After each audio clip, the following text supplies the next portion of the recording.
Peace, family. Y'all know who it is. It's Dr. Bakari K. Lumumba, the progenitor of LumumbaSpeaks.com, a Black empowerment initiative where we believe we could gain a competitive advantage while always betting on Black. Back once again with part 5 of our audacious and groundbreaking Pan-African Leadership Series, Past, Present, and Future, where we're going to be chronicling the life, legacy, and, of course, work of the first president of Nigeria, considered the father of Nigerian independence and nationalism, Nnamdi Azikiwe. So if you're watching, family, make sure you hit the subscribe and the like button.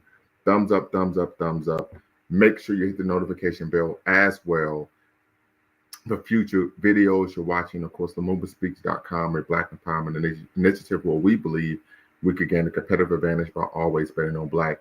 And, of course, the Beacon Network, the Pan-African social media extraordinaire, in the home of course, African-centered news and information. So definitely want you all to tap in, be part of this conversation. And part of this reason why we're doing this series, brothers and sisters, was having a conversation with some of my Pan-African brothers, Brother Dwayne Omawale, who you all know is a resident historian and political expert, political analyst here at Beacon Network and Lumumba Speaks. But speaking with, of course, Brother Beacon and Brother Jabril African, we talked about how most of our people who adhere to Pan-Africanism, or at least open to some of the concepts and ideas of Pan-Africanism, typically are unaware of the history of the movement, but also some of the key figures and leaders in the movement. So decided to put together this 120-part series, as I stated before, family.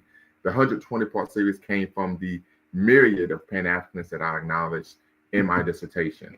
And so I counted them out and said, wow, it's 120. So we're going to be doing a 120-part series, Pan-African Leadership Series, Past, Present, and Future. And today we're going to, of course, be chronicling the life, legacy, and work, most importantly, the work of the Nnamdi Azikiwe family. If you're familiar with Nnamdi Azikiwe, put a 1 in the chat. If you're not familiar with the Nnamdi Azikiwe, put a 2 in the chat. So once again, if you're familiar with President Azikiwe, the great ancestor, put a 1 in the chat. If you're unfamiliar with Nnamdi Azikiwe, put a 2 in the chat, family.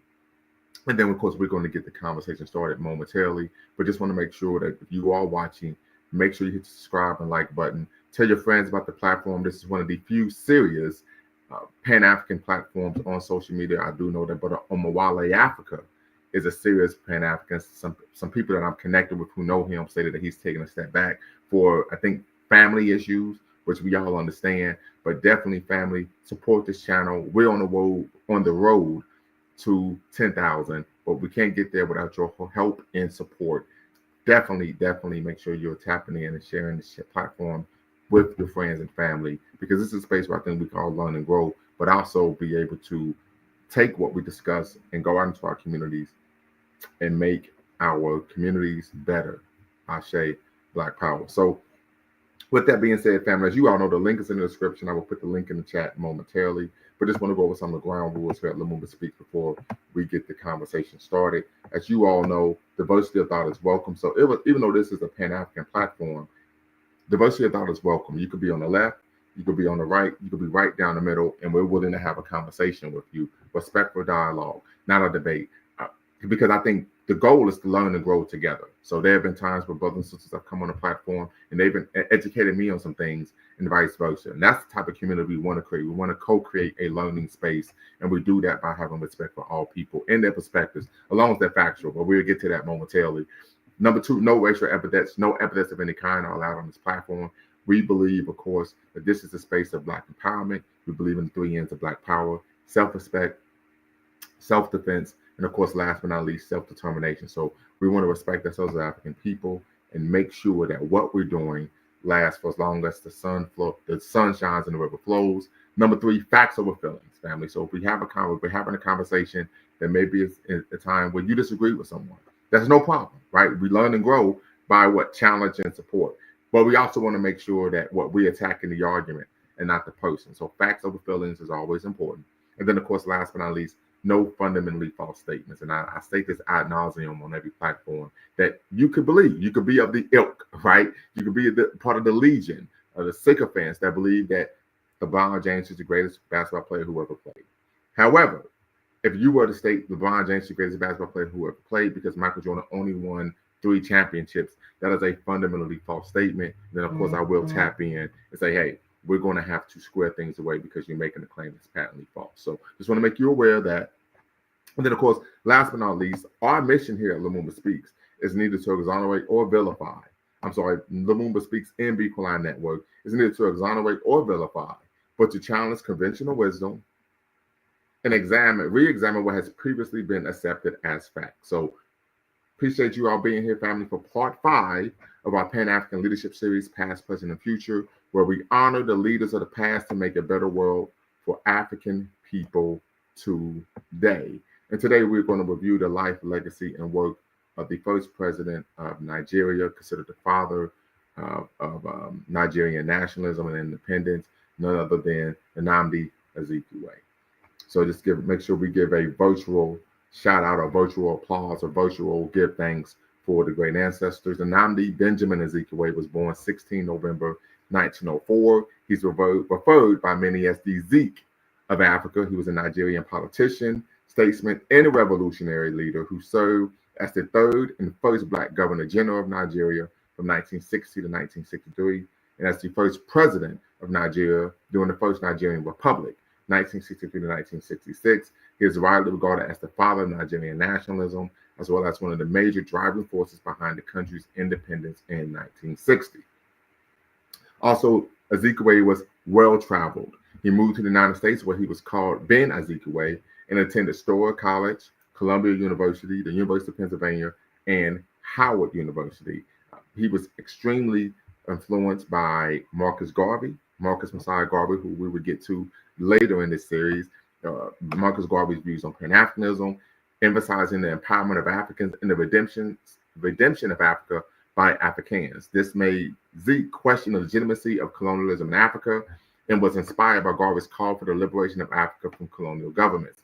At a time when Nigeria was still a collection of desperate regions, identities, and local units, Azikiwe started canvassing for Nigerian independence and for the creation of a de-ethnicized, de-tribalized sense of Nigerian nationalism and patriotism.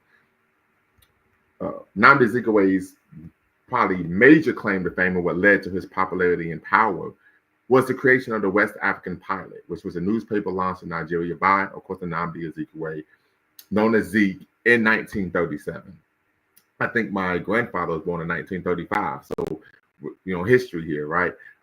It was dedicated to fighting for independence from British colonial rule. It is most known for introducing popular journalism within Nigeria. The main focus of the paper was to promote Nigerian independence from colonial rule. The paper was the paper's quality and professionalism led to it ascending to the top of the media industry in Nigeria at the period, during a time in which most papers pandered to colonial authorities or ethnocentric interests. Azikiwe's paper provided a lively mix of radical politics and gossip, plus a woman's page, which was highly popular. So we always talk about making sure we're including sisters in the struggle. This is something that he was able to do. The newspaper played a key role in the spread of racial consciousness and nationalistic ideas in the interior of Nigeria. Its motto was "Show the light, and the people will find the way." Azikiwe personally edited the newspaper from 1937 to 1947. So what we're going to really seek to engage here, and the question, I'm going to put the link in the chat, is, does the power of the pen still matter today for African people? Should we utilize media, right? We know here in the States, we talk about some of the great African-American newspapers. I think of the Chicago Defender, which was what the impetus, the catalyst for the Great Migration, right? We think of newspapers in Baltimore, Pittsburgh. We talk about the North Star. Does the pen still matter when we talk about creating an African world that is beneficial for African people? So does the power of the pen still matter? That is the question, family. The link is in the description. The link is in the chat. Tap in, be part of the conversation.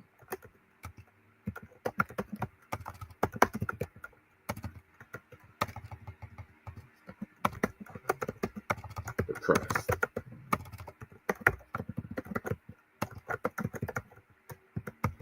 So that is the question. Does the pen, and we're not talking about the penitentiary, family, but does the pen still have power, right? And we're talking about, of course,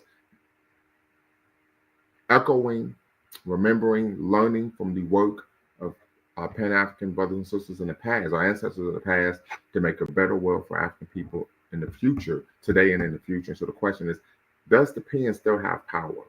Does the pen still have the ability to galvanize people, to educate people, to provide a level of racial consciousness that allows us to do the work that's needed and necessary to make the world better for African people today? That is the question, family. The link is in the description. The link is in the chat. Hope you all could tap in and be part of the conversation. Snapshot Reviews, appreciate you, brother. You're a frequent contributor to the show. I'll try and log in a few minutes. Appreciate it. So that is the question, family. Of course, we're highlighting the life legacy, but most importantly, the work of Nnamdi Azikiwe, of course, and he was considered one of the fathers of Nigerian independence. Well-schooled. Even when he was in graduate school, he taught classes on African history. And he was a hell of an athlete. He actually petitioned the colonial authorities to participate in the 1932 Olympics in Los Angeles under the Nigerian flag.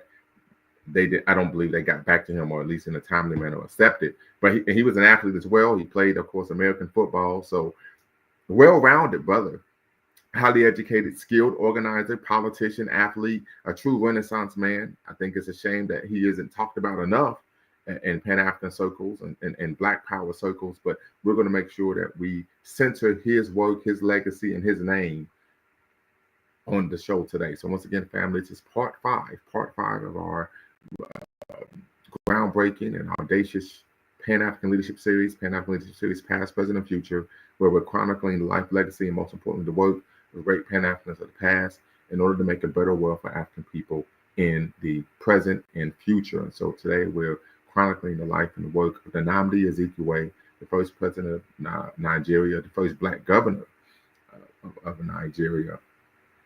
And his claim to fame that led to prominence was the power of the pen, right? He created the West African pilot. There was some literature I read that stated that he co-created the West African pilot with Kwame Nkrumah, right? But either way, they used this, right? This newspaper, of course, it was a radical newspaper that called for African independence, Nigerian independence, right? It was Pan-African in scope, right? He was influenced by the teachings of Marcus Messiah Garvey and wanted to have a free and redeemed Africa.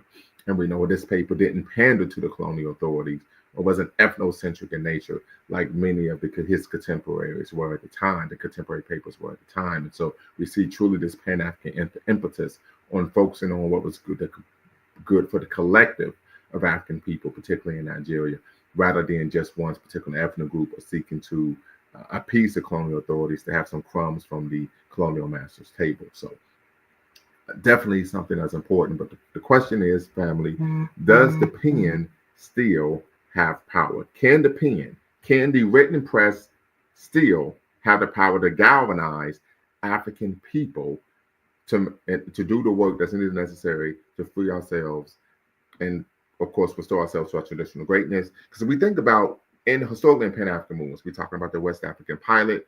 We could think of The Messenger, of course, by A. Philip Randolph. Even though he wasn't Pan-African, we could think of the Crisis magazine, founded by W.B. Du Bois, while he was in the NAACP. We think of Marcus Garvey's Negro World newspaper. We think of the Organization of African American Unity, which we all know was created by Malcolm X. We think of the Black Backlash newspaper, right? So we see this history of using the written press, the written word, to, of course, reach out to our people. But the question is, those are all our examples from the 20th century, right? We know going into the later 20th century, these weren't politically oriented, but we saw Ebony, Essence, Jet,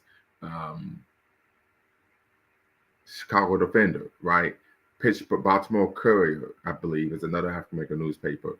But now we're in a space where most things are digital now, right? Most newspapers, even we talk about, predominant newspapers, USA Today, New York Times, Washington Post, Los Angeles Times, they have even gone more so online due to what people not reading actual physical paper. And so the question that we have is, does the pen still have power? Can the pen still galvanize Black people, lead to a heightened level of racial consciousness in which it invokes us to engage in acts of political, social, and economic self-determination? right? To restore ourselves to our traditional greatness. So that is the conversation. That is the question for today, family, because this leadership series isn't simply to romanticize leaders of the past. It's to study them and then, of course, interrogate their work and use what they've done to make the world better for African people in the future. So there's a method to the madness here, family. But once again, tap in, be part of the conversation here at Lumumba Speaks and Bleak Line Network. As you all know, Bleak Line Network is the Pan-African social media extraordinaire and the home of African Center news and information. And definitely want to hear from you all regarding your thoughts, keyword, your thoughts on the Pan-African Leadership Series, Part 5, where we're chronicling the life, legacy, and most importantly, the work of the Nnamdi Azikiwe family. So make sure you tap in, be part of the conversation. And the question that we have is, does the pen still have power? We're not talking about the penitentiary, right? We're talking about the power of the written word, particularly in the media, in the press. So tap in, family, be part of the conversation. I definitely don't want to talk ad nauseum. Might have diarrhea of the mouth. So tap in, be part of the convo. Once again, if you're familiar with Nnamdi Azikiwe, put a 1 in the chat. If you're unfamiliar with Nnamdi Azikiwe, put a 2 in the chat, because we definitely want to hear from people. Either or, we love brothers and sisters to be part of the platform, and of course, learn as well. But a snapshot, what's the word? Ooh, good evening. How you doing? You all right? I'm doing quite all right. Does the pen still have power today? I think when you write things down, it always becomes more powerful. It always becomes like a bit of a first step towards bringing about some sort of action. But I think in today's society, or where we are as a people today, it's about resources, man, and what is it you can leverage and tap people into to make that pen effective. Because from what I can sort of like understand in terms of history and when it has been used, it's always been around some sort of negotiation. I guess it just depends on what it is you're trying to achieve through doing it. What do you think? Say that one more time. I think it depends. Like, does the pen still have power today? Correct. I think it depends on what it can leverage. Okay. Right. And what is it that you're trying to? What do you have the power to leverage for, or what is it that you're fighting for? And I think for us as a people globally, like the pen needs to be used first of all to put down pen to paper. What is the actual plan? And then what is it? How are we then using this pen to then leverage these resources to bring this about? And I just don't think we've figured that out yet. Got you. Okay. You know, that's just like the way I've seen it sort of like being used before. And you have to remember as well, like traditionally, our people are oral. They're not. They're like didn't really. Like, you know, this is true. This is very true. They didn't write things down, and I think that might have been to our detriment, because there isn't really equally accessible access to information of what came before. Like, you have to know people that know that and trust that they're telling you the truth. But you know, I just think in this society with like everything just moving at the speed of the internet, basically, to get people's attention is like, I don't know, man. They're not really sitting down to just really sit down and read things, are they, these days? You know? I got you. Yeah. Understood. So let me ask you this. Were you familiar with Nnamdi Azikiwe? No, I wasn't. Wow. Get out of here. Okay. No, I wasn't. Okay. And to be honest, I caught the recording of your last session, and I think Mr. Sandman said he did his homework before coming onto the show, and that's what I'm going to do now. So going forward, when you announce the next one, I'm going to spend some time to actually do some private research on them, and then I'll come to the session with that. Okay. That knowledge. That's good. That's good. And you could go on the YouTube channel, and if you hit live, you'll see that these shows that are coming up. Right. Cool. So our next live will be on Ella Jo Baker. Many people may be unaware who Ella Jo Baker was, but she was one of the co-creators of SNCC, Student Nonviolent Coordinating Committee. right? And she argued that the SCLC's concept of leadership based on this singular charismatic leader, not only was it ineffective and it wouldn't lead to a long-term movement in organization, but also would get somebody killed. And of course, the individual that disagreed with her turned out to be Reverend Dr. Martin Luther King Jr. The second issue is Ella Jo Baker argued that if you build people up and you help create strong young people, strong people don't need leaders. They can lead themselves. Yeah. Right. So there's a lot that we're going to unpack when we talk about Queen Mother Ella Jo Baker, but just want to let you know Ella Jo Baker is who we'll be chronicling next. So her life, work, and legacy. So if you want to kind of do some cursory reading on her, I think you'll be able to contribute to the conversation more in depth. Yeah, I'll definitely do that. But what do you think? Does the pen still have power in your opinion? That is a hell of a question. I think I have to preface my answer, right? I think the pen has power for people who are seeking information. Yeah. Right. So I think I would make the presumption that, Brother Snapshot, you are someone who's intellectually curious. Yes. Right. So someone who's intellectually curious, great, because you're looking for it. My question is, does the pen still have power for individuals who aren't intellectually curious, by people who are intellectually indolent? How do we galvanize them to actually develop a sense of racial consciousness, and then do the work that's needed and necessary to help restore our people to our traditional greatness? And so I think that's where, the rubber meets the road. People who are intellectually curious, that's no problem. What about individuals that are not? All right, so let me ask you this. Do you think we've got time to wake them up? Because I don't think we do. Okay. I think the way things are and the way things look like they're headed, we've got to work with people who are already at least half awake. I don't think there are people out there that literally just don't care about this stuff. Like all they see is the day to day, and I'm not necessarily saying that these are people who are struggling or people who are on the breadline or whatever. There are people that are doing very well in this system and like it exactly the way it is, and they don't care. And I just think a lot of Pan-Africanists, we seem to like waste a lot of time trying to wake up these masses of people who are sleeping and are happy to be asleep. And I just think our energies could be used better by just working with people who are already at least halfway there, so that we can just start working with that, because we're not going to attract anyone to this movement or to advances unless they start seeing some results, unless they start seeing some tangibles. And I just think the quickest route to that is to start working with people who are already on it. We ain't got time to waste waking up Tyrone, who just ain't got no interest in any of this, I would agree. But we do. But a lot of people do seem to want to take time to work with those, and I guess I can kind of understand it, but I don't know, man. Sometimes it just feels like we just don't have time for it. No, I understand completely, 100%.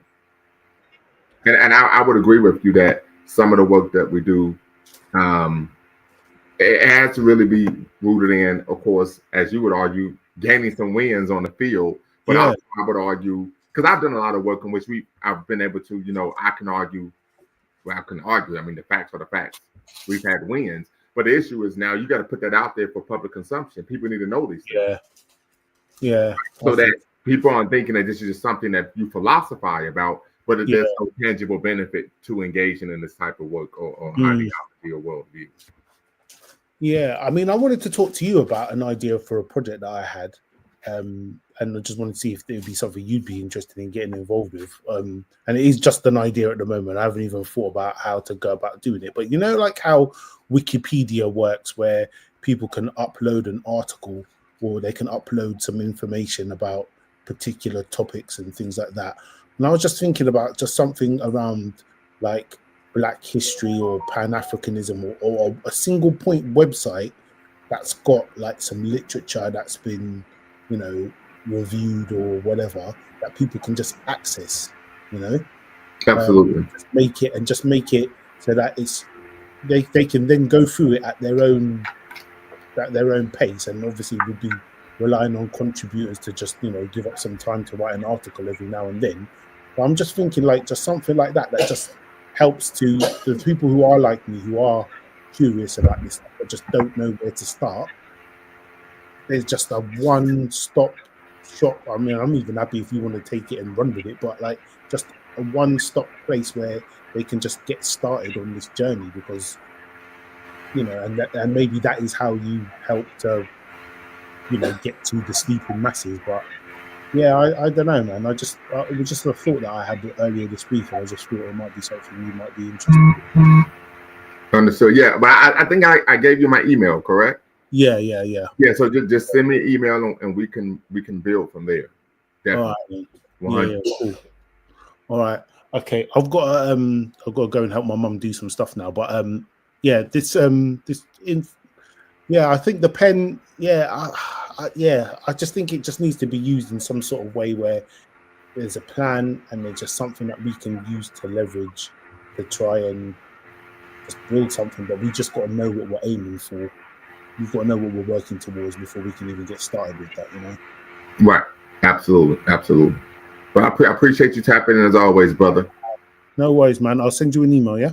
Okay. Very good. Very good. So, family, if you're watching, make sure you tap in. We're discussing Nnamdi Azikiwe, of course, the first president of Nigeria, one of the fathers of the Nigerian independence movement, one of the greatest Pan-Africans of the African independence era, who was influenced by the teachings of Marcus Messiah Garvey during his time here in the United States, attended several colleges and universities here in the States, and was a hell of an athlete as well, Olympic hopeful. But his claim to fame, of course, in terms of rising to notoriety and, of course, power in Nigeria, was the creation of the West African Pilot, anti-colonial newspaper that promoted radical politics and Nigerian independence. And so the question we're asking when we look at the life, legacy, and work of course, Nnamdi Azikiwe is, does the pen, and not the penitentiary family, but the pen, still have power? We're talking about the written press. Does it still have power? Can it still galvanize our people to engage in acts of racial consciousness, solidarity, to restore our people to our traditional greatness? So that is the question, family. Tap in, be part of the conversation. The link is in the description. The link is in the chat, but definitely love to hear from you all.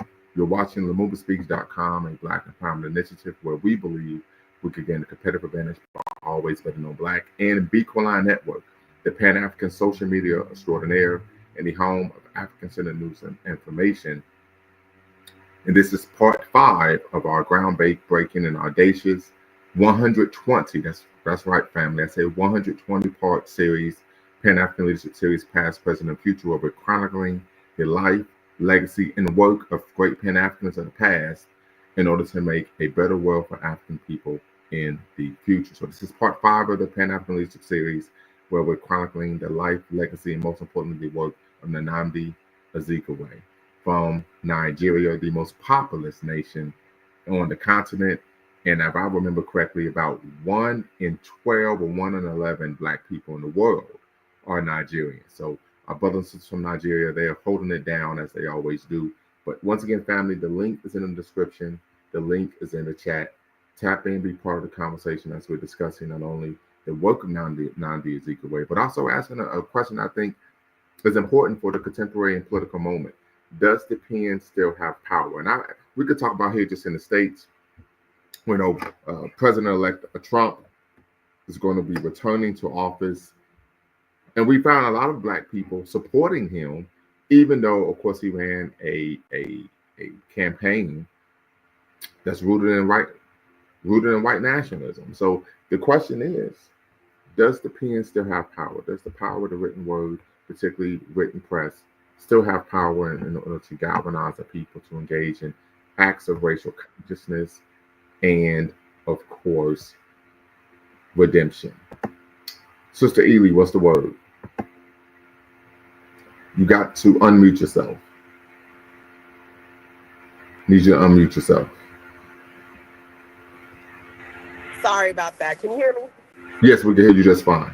Okay. So I've been listening and I disagree. I think the pen still holds power because documentation is everything. And then with everything going on and changes going on, I think that that's going to be important. Even if people aren't, picking up physical paper, there are resources for them to actually read these things. So you're arguing like your smartphone. Yes, I'm on my smartphone. Okay. What about let's say digital media? So let's say if we move it away and we include digital media rather than just the pen. So I think of Roland Martin, right? Roland Martin, and I know a lot of people feel a certain way about Roland Martin, but just work with me here, family.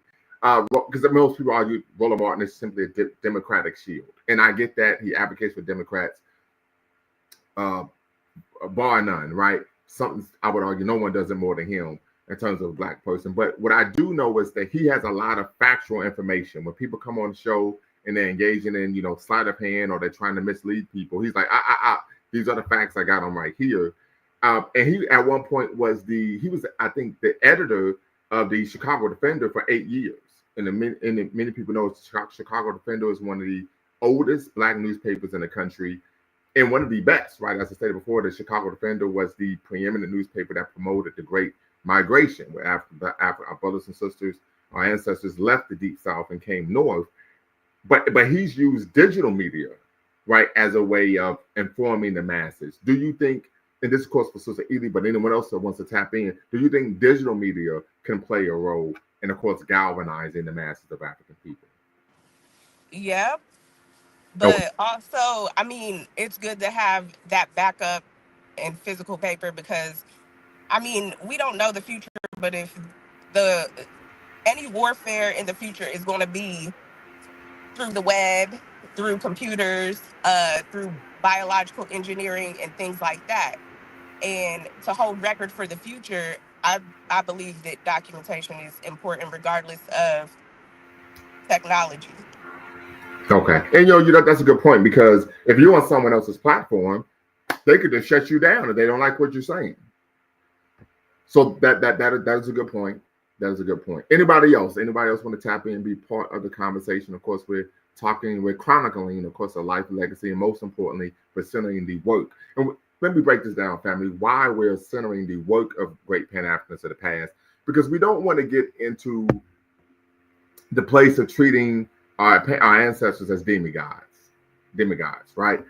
We understand, we want to honor them, we respect them, but we also understand that they're human beings and may have made mistakes, right? So we don't want to treat them like they're individuals that are immune to, doing things that are unbecoming or highly questionable, untoward. That's why we want to focus on the work that they've done and look at how we can use the work that they've done to build a better African world for a better world for African people in the future. So just want to make sure I squared that away in terms of why we're centering the work rather than focusing the work rather than focusing more so on their life and legacy, right? But and this is no disrespect, but because I think when we did the show on Y'all SoundCloud for the Sandman, who's of course a frequent contributor, wanted to talk about maybe her marriage, and it was like, yeah, we're not focused on that. We just want to focus on the work. She was about that life, and of course she was willing to go. She went to war and led that war against the British at the age of 60. So we want to make sure we're focusing on what they've done for the betterment of African people,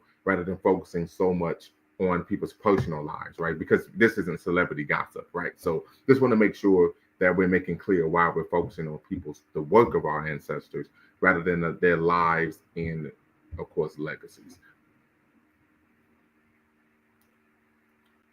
But once again, family, the link is in the description. The link is in the chat. Tap in, be part of the conversation. This is part 5 of our Pan-African Leadership Series, Past, Present, and Future.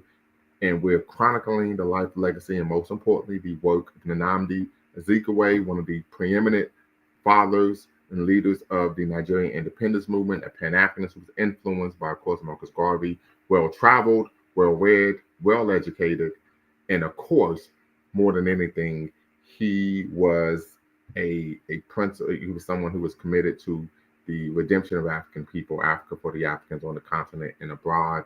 And of course, his enduring legacy and work was the creation of the West African Pilot, an anti-colonial newspaper in Nigeria that really was the preeminent black newspaper in Nigeria, due to the fact that, of course, it was an anti-colonial newspaper that promoted radical politics, independence, and of course, had a women's page. So they made sure that they were including sisters in the struggle. And I think that was, and he, of course, Azikiwe was the editor of the West African Pilot from 1937 to 1947. And just briefly, I learned about Nnamdi Azikiwe because Baba Crow, anyone who knows me personally knows Baba Crow, Baba Larry Crow, who was one point the president of the Midwest region of ASCAC. If you don't know what ASCAC is the Association for the Study of Classical African Civilizations. Of course, Baba Crow, of course, was a mentee of Dr. Jacob Carruthers, John G. Jackson, and of course, Dr. John Henry Clark. And of course, he also worked with Dr.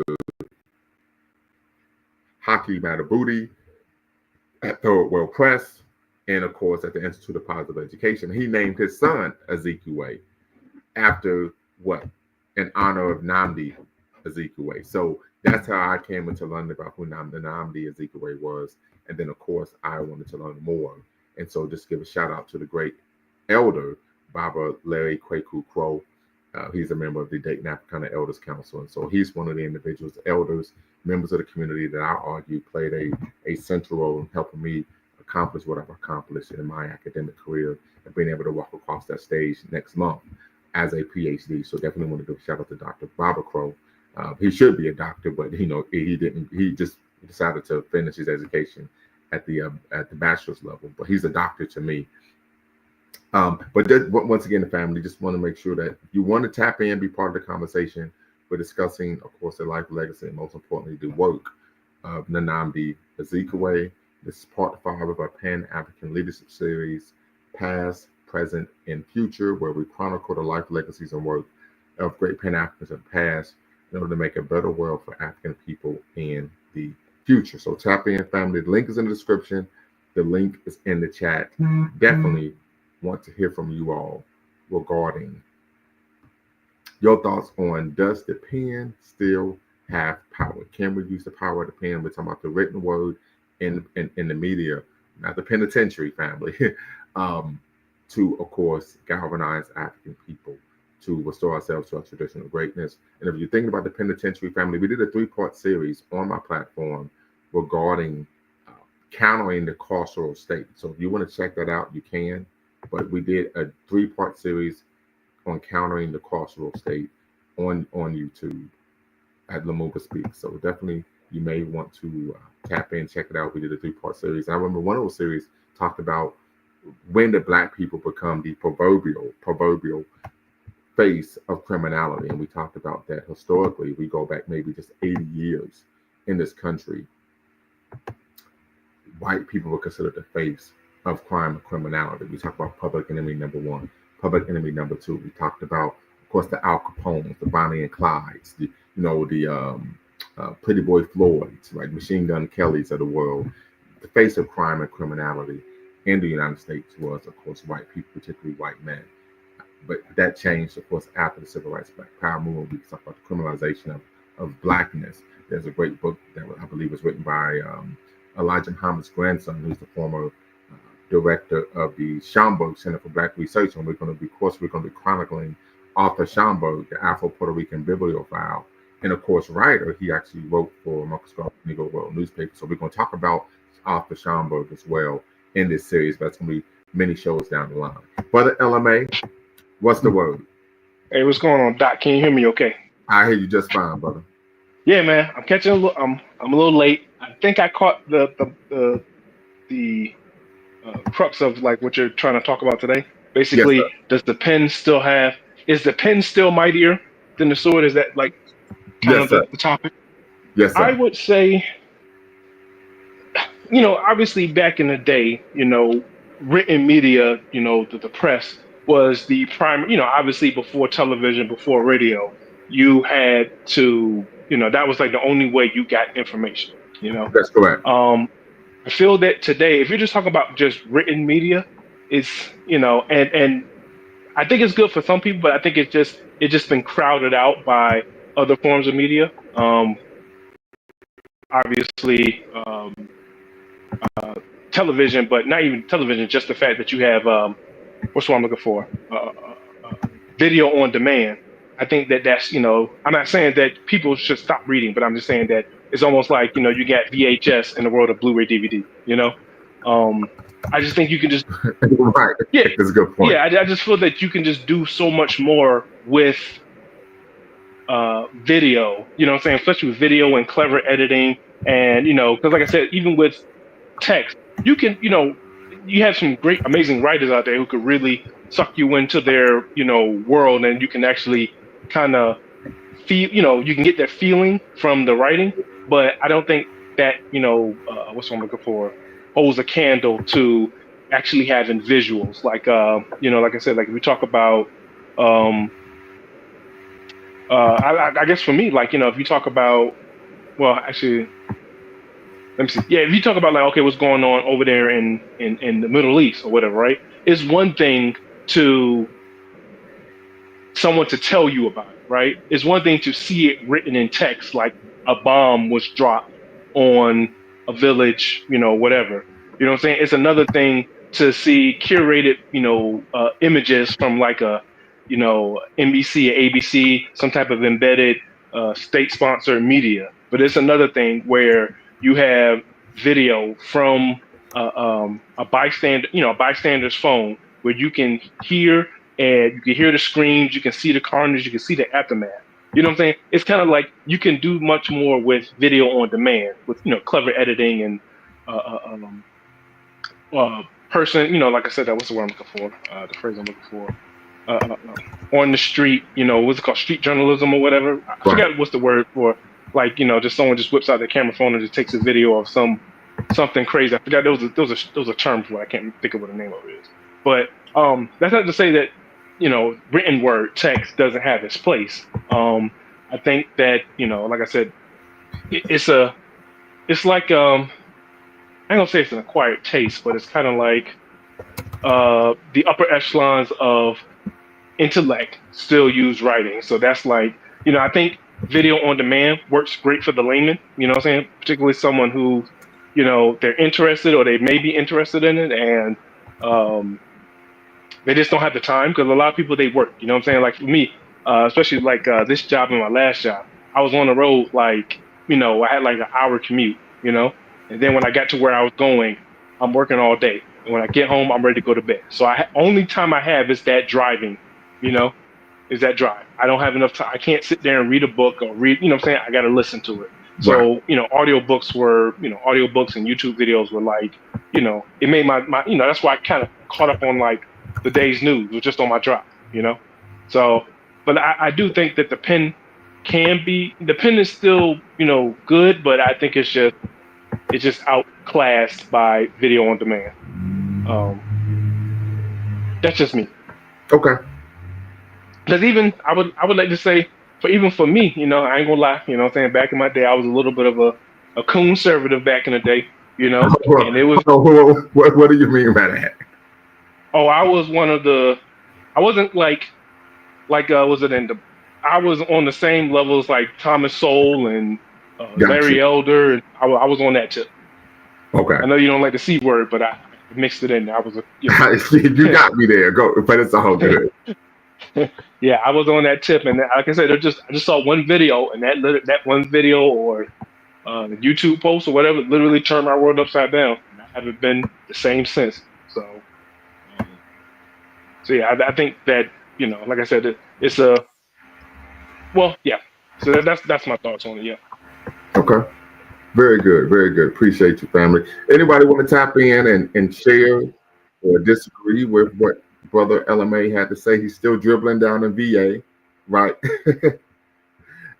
But I think that's a good point there. That part of it, you can make the argument that the pen has to evolve to go beyond just the written word to, of course, various branches of media.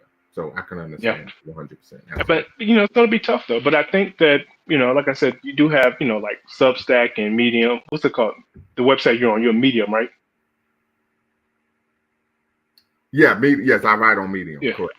Right. So I think there's definitely a place for the written, but like I said, I think just in today's kind of like busy world, like I think that video on demand, just audio books, stuff like that, just makes it so much more convenient. I tried my, I keep telling myself I need to just, take 30 minutes at the end of the day and just, I got like I got a whole bunch of books that I bought over the years, and I said, okay, let me go ahead and, start on this one. Let me finish this one. Let me finish this one. And I'll get to like a couple of pages and then something comes up and I'm like, damn, I worked late one night Right. and now just like, yeah. So I've been telling myself I need to finish up all these books I got, but a lot of people, like I said, do the ebooks. Like I've seen people, they will get on it. Everybody knows I work out a lot, right? The gym is my second home, and they will literally, not figuratively, get on a treadmill for 30 minutes, pop in their earphones or earplugs, and they'll be listening to an ebook the whole time. Yeah, audiobook. I used to do that a lot too. But like I said, I just do YouTube videos because I feel like, the topics are, usually more current. Right. And so I kind of like that. That's I ain't gonna lie, that's kind of like my vice that I'm kind of, addicted to the YouTube because I'll be on YouTube. If you let me, I mean, especially because there's so many creators now, I could be on that shit all day if Right. if I mess around. But because it's like so many topics now. But anyway, but like I just don't know how for like the average person who's busy, you know what I'm saying, unless you're just taking off time, especially someone who's not really, because like for me, my preferred method is, like I said, is video on demand, it's YouTube. So like for, because like I said, I can do it while I'm doing other things. You know what I'm saying? I can, while I'm driving, I can listen to a YouTube video. While I'm at work, I can just, when I got some downtime, I can just watch a little YouTube video, catch up on stuff. Like I said, but if I'm reading, like everything has to stop. I can't do anything else. I'm not the type of person who I don't know if it's even possible you can, read a book while doing something. I haven't seen too many people do that. I know I can't do it. So, but yeah, I think there's a place, but it's just going to be a very niche type of deal in the future coming up. So especially if education, if the trajectory of American education is going where I think it's going, you know what I'm saying? It's going to be, but we'll see. Absolutely. Mr. Sandman, what's the word? Hey, what's the word? Happy Pan-African Thursday to you. No, today's Wednesday, ain't it? Oh, it's Wednesday? Damn. Yeah, today's Wednesday. Sorry about that. No problem. Happy Pan-African Wednesday. Yes, sir. Happy Pan-African Wednesday. Yeah, so the question you have is the pen mightier than the sword you asked? I mean, yes. I just checked that too. Is it still relevant? Yeah, I believe it's still relevant because I appreciate it, So maybe the new generation don't appreciate it as much, but some people just enjoy just sitting around, especially women enjoy just sitting around reading a book and allowing their imagination to go with the book. I think novels are more in vogue now. Me personally, when I read a book, I like to get to the meat of the information. And a lot of times, I guess, because, these authors have to fill up a certain amount of pages, they add a lot of fluff instead of getting straight to the point, which I like about articles. Instead, articles tend to get straight to the point. Right. Absolutely. Yeah. You're absolutely right. Yeah. And it also depends on the author and the editor. Are they good at, organizing the grammar of the book that makes it a smooth and nice and easy read? But I also like audiobooks too. Okay. And one thing I could never do, right, was sit down. I always told myself I wanted to sit down and read the entire Bible, And I said I could never do that. I mean, I every time I sat down, I could get through like one book, like a Genesis or something like that, Exodus. But to sit down and read the whole entire thing, man, that was hard. So what I did was I got the audio book and I listened to the entire Bible like 5 times, And I found that, when you're listening to it, you don't when you're listening to it, you don't retain as much information as if you was to read it. Or at least that's what I noticed. Okay. Yeah. But also about the video things that LMA was talking about. My son, he's in high school now, and what they're having the kids do is they're making video resumes. Have you heard of that before? No, I've never heard of that before. Yeah, Yeah. I've heard of video like interviews or I've heard of it before. Yeah. Yeah, I think that's the future of it and stuff like that. Since we're going to this virtual world that's supposed to be coming up, they haven't, instead of writing or simply just writing your resume and everything that you could do, they want you to make a video of everything that you do. You know, because apparently your employer, it'll be easier for them to sit down and get an idea of exactly what you're all about based on the video that you present, as opposed to just reading some words in a resume. So yeah, it looks like a lot of that stuff is changing, but yeah. So why is the pen more mightier than the sword? Why was that question in relation to man, what's his name? Damn. Nnamdi Azikiwe. Yeah, Nnamdi Azikiwe, yeah. Yeah, so he created, of course, the West African pilot. Oh, right. Right, newspaper, preeminent newspaper. That was, what really gave him power and fame in Nigeria, of course. And so, but the argument is it still powerful today? Right, because I think Brother LMA and even I think Snapchat Reviews kind of talked about how at the time this is the only way you got information was through the newspaper. Right. Yeah, I read that he actually wrote for the Philadelphia Inquirer as well. Okay. And I recall growing up, when I was younger, that was my go-to every day. If I got on the subway, I would grab a newspaper from the stand and hop on the subway and go about my business, go to school, go to work, or what have you. When I was a young boy. Yeah, so I used to love to read those articles. Stephen A. Smith was a reporter in Philadelphia for a while. I used to enjoy reading his sports articles. But yeah, I didn't know it. I was reading that he was a columnist at the Philadelphia Inquirer. But yeah, you're right. Books was the way to get all your information back in the day. And I recall growing up, I probably had like a little touch of ADD, attention deficit disorder. So if you wanted to have me sit down and read an entire book, it'd have probably been difficult. And then with the way the world is going now, where everything's fast paced and right in your face, and everybody's on their smart devices, everybody's getting a little touch of that attention deficit disorder. Hello? Possibly. Umar calls it "ain't no daddy in the home" disorder. So yeah, ain't no daddy in the home disorder. Yeah, and that's your boy. He from Philly. He from the Illidale. Oh yeah. I mean, he probably right. You know what I'm saying? I got a son. You know what I mean? And if I don't know what it is. You know what I'm saying? Sometimes he'll sit there and go back and forth with his moms or something like that. And my wife would sit there and argue back and forth with this boy. I'm like, you don't argue with the child. Right. You tell him what to do. Right. You mean you trying to bargain? He's a child. Right. You know what I'm saying? So yeah, eventually she started to see it my way. You know what I mean? But yeah, ain't no daddy in the home disorder. Yeah, that makes a lot of sense.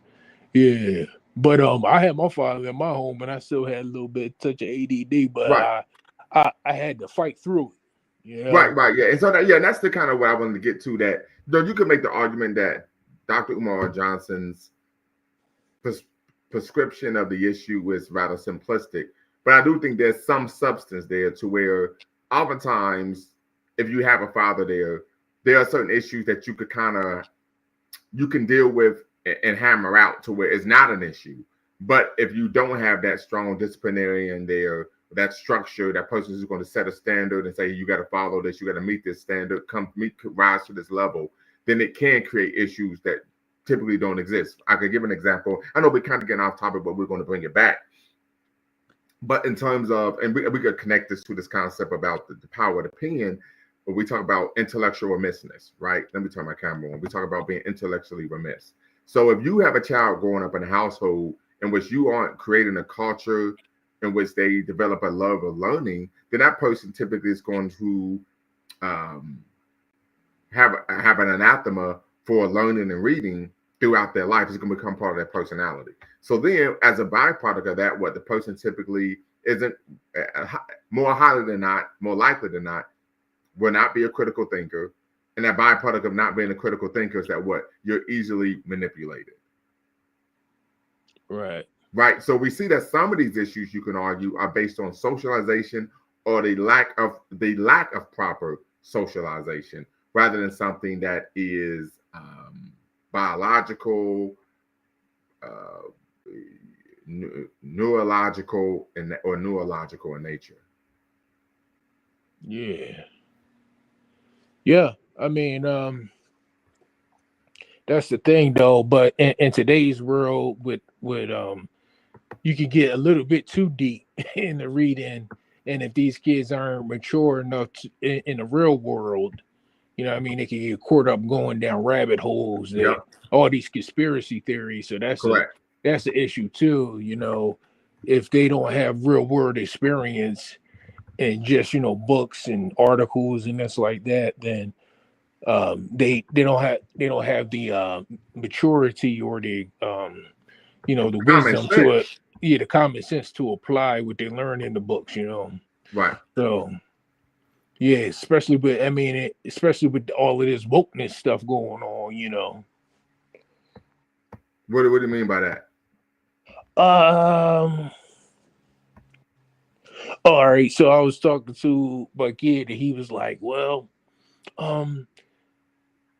the school, he said, no, what'd he say? He said, school teaches us to be slaves to the system. Blase blah. They're not teaching us to become part of the elite. They just teaching us to be the workers and that. He was like, he was trying to say, I don't need this this stuff. They're just trying to make me a robot, make me a part of the system. Okay. Yeah, and that's the thing where he's he probably read that in one of the books, you know, philosophical books he read before, maybe even on the internet or something. But he don't know the application of what all of that means and the process of getting to where he wants to get to. Right. You know? And that's why parents are important. Absolutely. Right. Yeah. So I told him, like, hey, you know, yeah, there's disadvantages for people of color in this country, but the fact of the matter is you live in a country where you got time to ponder and think about, you know, rabbit hole stuff like this. Mm-hmm. You know what I mean? Because I've been places where, you know, little kids walking in the desert barefoot, Mm-hmm. you know, ribs touching, you know. Right. You Yeah, know I know what you're talking about. Yeah. Yeah, so you gotta you gotta balance the two, you know. Absolutely. Yeah. Mm-hmm. I'm glad you shared that with your son. I think that's a great point. But LMA, any thoughts?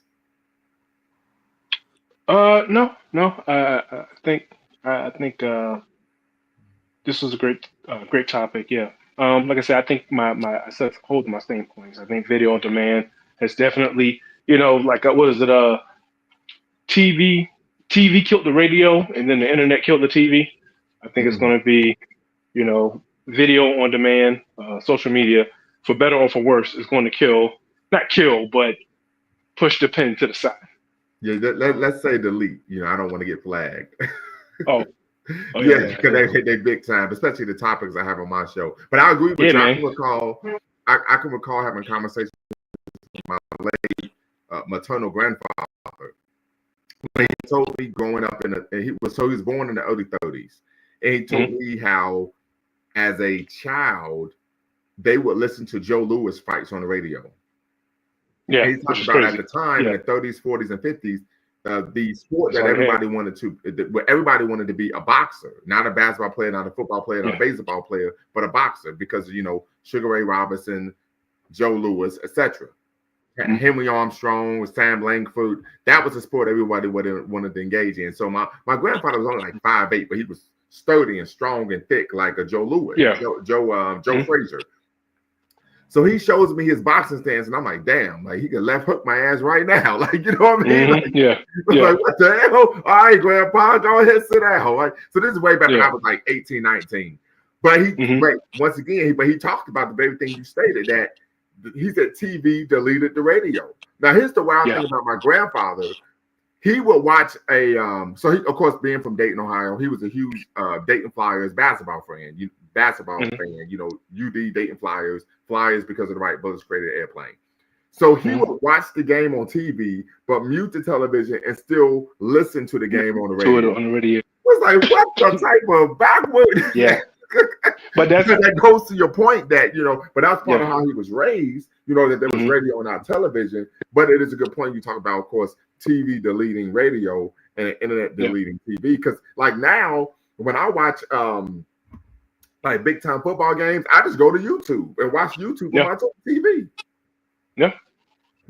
That video on demand, nothing beats it, man. Because back in the day, you would have to sit there and wait for, like I said, sit there and wait for the show to come on Wednesdays, show to come on Thursdays. And if you missed it, you just missed it.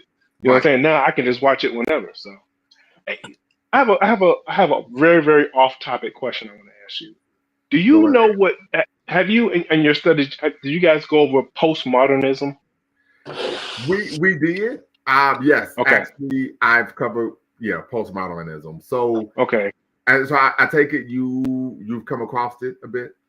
Yeah, I heard of it a long time ago. I looked into it a little bit, and then when Mr. Sandman brought up wokeism, and I was like, it was just like I was thinking to myself, like, is it? And now woke has become a pejorative. And I'm thinking to myself, like, and I had this thought like a couple of weeks ago. I was just like, man, like, what people are calling woke is not woke, it's postmodernism. Or postmodernism, the postmodernism crowd got a hold of the word woke, and now they have just commandeered it. Because, you always hear the saying that back in the day, like, we black people said woke, and then the other people got a hold of it, and now it's become a pejorative. And now, like, woke has been morphed into something that it was never intended to be. And I was thinking to myself, I wonder if what is the postmodern influence on the modern use of the word woke? Like, I feel like they have their fingerprints all over it. I think you're on to something. I mean, I came in contact with postmodernism, being a higher education student affairs doctoral student. I took classes on queer theory, and that's how I became familiar with it. Because I looked it up a little bit. Like I just looked up, like, because I know that, like, Noam Chomsky, I'm familiar with him. He pretty much like criticized and ripped through the new one. And then there was another guy, Jenkins. What's his name? I think he's out of MIT, and he was talking about how queer theory and postmodernism and like its connection to how can I say, lovers of the children, and I was just wondering if you came across it. Like I said, totally off topic, so we can definitely leave that. But I think that might be an interesting show topic. If you just look into it and see, like, damn, like they really did just stole our word and repurposed it, and now they took a word that black people use for literally decades and now morphed it into something that's that's totally different. And so now when I see, like, people criticizing let's say bathroom usage by certain people, they'll call that woke, and I'm like, bro, that had nothing, what I'm saying? No one used woke in that term, in that sense 20, 30 years ago. What I'm saying? Yeah, absolutely. And we find that a lot, to where particularly people on the right, If they don't like something, they just call it woke. And you can even make the argument that on the left, a lot of people, they don't like something, they just call it white supremacy or Eurocentric. So we see individuals playing slick and loose with the application of the word. Yeah, we got to guard our words much better.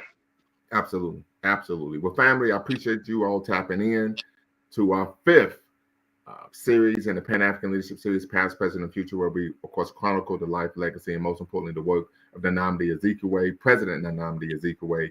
Our next show, we will be chronicling the life, legacy, and most importantly, the work of Ella Jo Baker. So Dr. Lamont? Yes, sir. I'm sorry, I didn't mean to interrupt you. I just want to ask a quick question before you shut it down. Yeah, Yes, so I know that you against like criminals in the Black culture, but there has been a lot of notorious criminals in Black culture that has had a huge impact, and where we are today. Will you be covering any of those guys, like I don't know, like Bumpy Johnson and people like that, or some of the gangs? No. So I would say that I am opposed to criminality and not the criminal, right? Because I would attack the behavior, not the person. So no, we won't cover Bumpy Johnson. You mentioned the gangs. What do you mean by the gangs? Like some of the gangs that were, that had these uprisings. I think Bumpy Johnson had a gang. There was I think even Malcolm X might have been a part of some of those gangs. Like you might even consider like the Nation of Islam a gang, so to speak, because they were wrapped up in some illegal actions too. Well, so yeah. Well, we did a 3-part series, and if you go on Lumumba Speaks, if you go on our YouTube page, we actually have a playlist, and we have a full playlist where we chronicle that 3-part series, Nation of Islam, community, or cult, or community. Okay, yeah. So you can actually, matter of fact, I could bring that up. I could show it to you all because some may have a trouble finding this information. So give me 1 second. I could bring it up. I'm kind of glad you made this segue. Let's see here. So if you go here to playlist, and let me share my screen.